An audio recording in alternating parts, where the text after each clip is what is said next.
de que fomos surpreendidos com um pequeno problema na emissão do som e diante da impossibilidade de que todos ouçamos o hino nacional, eu respeitosamente os desafio e os convido a cantar o hino nacional brasileiro.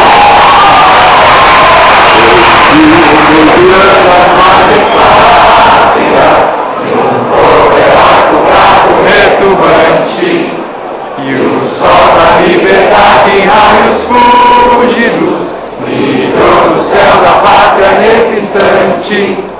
Seu penhor dessa igualdade conseguimos conquistar com braço forte.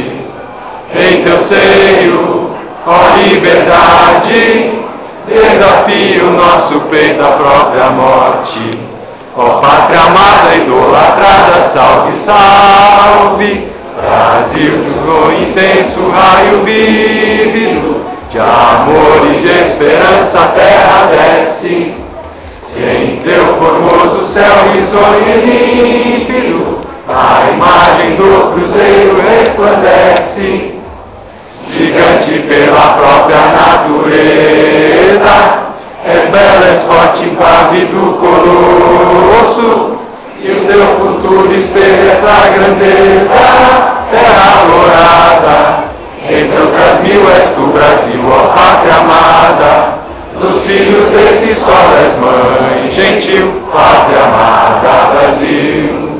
Muito obrigado a todos.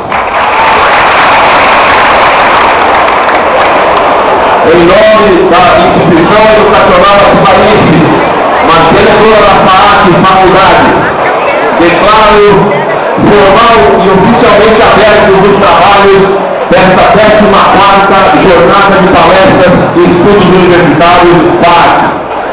Informo aos participantes que eventualmente